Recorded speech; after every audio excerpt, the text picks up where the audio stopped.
नमस्कार दोस्तों, प्रणाम। और मैं आपका दोस्त मनदीप, मैं दिल्ली से हूँ। और इससे पहले भी आपने मेरी वीडियो कई बार देखी है ना। तो दोस्तों मैं आपके सामने इसलिए आया कि हम ये जो कर रहे हैं, हम ग्रुप ग्रुप खेल रहे हैं, हम मैसेज मैसेज खेल रहे हैं, एक दूसरे पे ब्लेम लगा रहे हैं, आरोप प्रत्यारोप कर रहे हैं ना। एक दूसरे को हम टारगेट कर रहे हैं, इससे कुछ नहीं होना। तो बीएड वाला है तो बीटीसी वाला, सारे ग्रुपों में यही चल रहा है। बीएड है बाहर करो, बीएड है बीटीसी है अंदर करो, बीटीसी है बाहर करो, बीएड है अंदर करो, ये यही चल रहा है। इससे कुछ होना नहीं है। हालांकि मेरे कुछ दोस्त सत्यम पाठक जैसे और ये शर्मा जी जैसे जो लोग हैं वो लगे हुए हैं कि रिव्यू पेटिशन डालें। दोस्तों सबसे पहले मैं देखो कानून का कोई जानकार नहीं हूँ, लेकिन मुझे ये पता है कि जहाँ तक मैं जानता हूँ, हो सकता है मैं गलत हूँ, और गलत हूँ तो हाथ जोड़ के माफ़ी मांगता हूँ, मुझे कानून की जानकारी नहीं है ना। मैं सबसे पहले जहाँ तक जानता हूँ ये जानता हूँ, रिव्यू पिटीशन मतलब ये होता है कि सुप्रीम कोर्ट ने कोई ऑर्डर दिया और हम सुप्रीम कोर्ट को कह रहे हैं कि भाई आपका ऑर्डर गलत है, आप एक बार दोबारा से सोच विचार करो। और मैंने डाटा को एनालाइज किया तो हमारे यहाँ पे 80 to 90% जो रिव्यू पिटीशन के केसेस होते हैं वो खारिज कर दिए जाते हैं। भाई सुप्रीम कोर्ट अपनी गलती नहीं मानता। सुप्रीम कोर्ट कभी ये नहीं कहेगा कि हाँ हमने गलत डिसीजन दिया और हमारी गलती थी और आप क्या करो, मतलब दोबारा से हम आपका फैसला देंगे ना। सुप्रीम कोर्ट कभी ऐसा नहीं करता, बहुत रेयर केसेस में होता है रिव्यू पिटीशन फाइल की जाए, ठीक है। तो मुझे कुछ भाई मेरे अपने विचार है, हो सकता है आपको लगता हो कि बहुत अच्छा है हो जाएगा, लेकिन मेरे अपने विचार से, निजी विचारों से देखो ऐसा लगता है मुझे कि रिव्यू पिटीशन से कुछ होना जाना है नहीं, ठीक।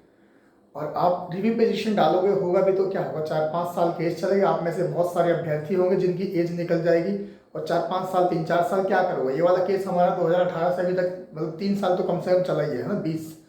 तो 2018 का जो नेट नोटिफिकेशन आया था, गेजेट आया था, इसका केस 3 साल लगभग चला है।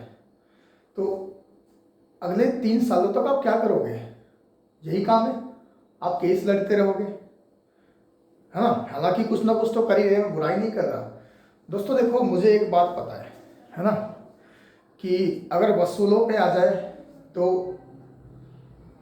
समझ आए आपने भी ये सुना होगा कभी, है ना।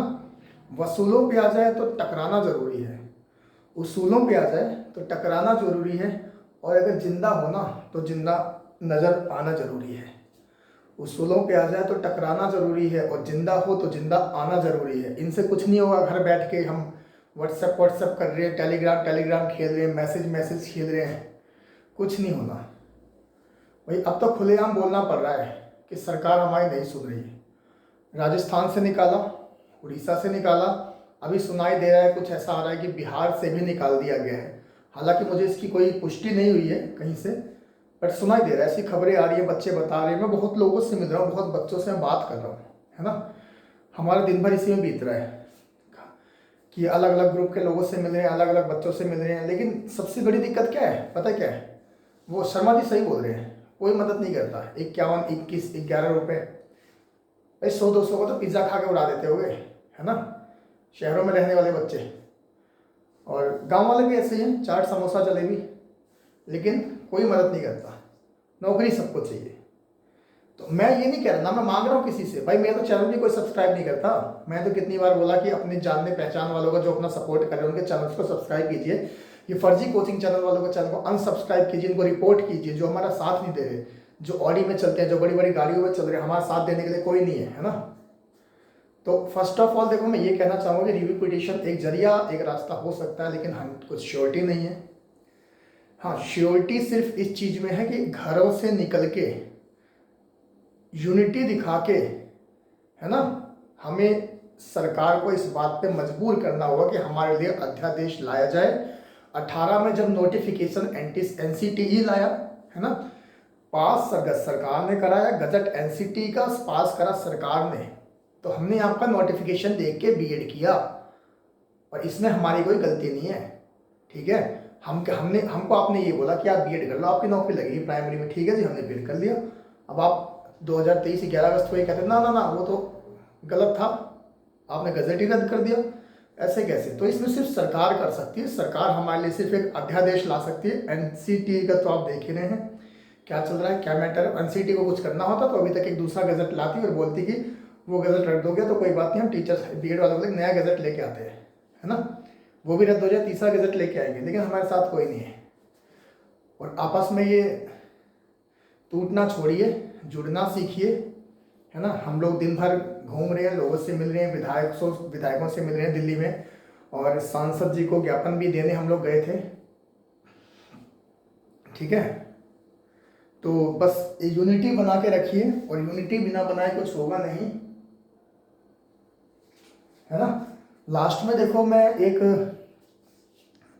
बात कहना चाहूँगा कि दुआ करो कि सलामत रहे हिम्मत मेरी, ये एक चिराग कई आंधियों पर भारी है। दुआ करो कि सलामत रहे हिम्मत मेरी, ये एक चिराग कई आंधियों पर भारी है। और मैं कतरा हूँ, आप सब लोग मिल जाएंगे तो हम समुंदर बना लेंगे, समुंदर, और डुबा देंगे सबको। मैं कतरा होके भी आंधियों से टक्कर लेता हूँ, और मुझे बचाना इस समुंदर की जिम्मेदारी है। समझे। दुआ करो कि सलामत रहे हिम्मत मेरी, ये एक चिराग कई आंधियों पर भारी है ना। तो साथ दीजिए, सपोर्ट कीजिए, और प्रोग्राम बनाइए। आप लोग विरोध करना है सरकार का तो एनसीटी का तो खुलकर कीजिए, और नहीं करना तो भाई अपने घर बैठिए, छोड़ दीजिए ये सब चक्कर। क्योंकि ये व्हाट्सएप, फेसबुक, ट्विटर, इंस्टाग्राम, ये सब मैसेज खेल के कुछ होना नहीं है। सरकार को कोई फ़र्क नहीं पड़ रहा, एनसीटी को कोई फ़र्क नहीं पड़ रहा। ठीक है, अभी आपको 3 स्टेट से निकाला जा चुका है, सबसे निकाल दिए जाओगे, सुप्रीम कोर्ट ने ऑर्डर दे दिया है ना। तो बस आपके ऊपर है, निकलेंगे तो मिलेगा, नहीं निकलेंगे तो कोई बात नहीं। ठीक है, तो सभी को नमस्कार, जय हिंद, जय भारत। मैं दोबारा से कहूँगा, मेरा खुद का और हमारे जितने भी जान पहचान वाले हैं उन सबका, जितने भी लोग कर रहे हैं, सत्यम भाई कर रहे हैं, हमारे शर्मा जी कर रहे हैं, इन सबका जो है यूट्यूब चैनल सब्सक्राइब कीजिए। और ये जो फर्जी कोचिंग वाले हैं, जो हमारा साथ देने कोई नहीं आ रहा, इनके चैनल को आप अनसब्सक्राइब करके रिपोर्ट मारिए कि भाई पैसा कमाना था, कोर्स बेचना था, तब तो आप लोग आते थे। एंट्रेंस का कोर्स बेचना था, बीएड का, आप लोग आते थे, है ना। बीएड की पढ़ाई करनी थी, सब्सक्राइबर बढ़ाने थे, व्यू बढ़ाने थे, तब तो आप लोग आते थे हमारे पास। और आज हम मुसीबत में, हमारा कोर्स मुसीबत में, हमारी ज़िंदगी मुसीबत में, हमारी रोजी रोटी मुसीबत में है, तो कोई भी साथ नहीं आ रहा। तो बस जय हिंद, जय भारत, नमस्कार।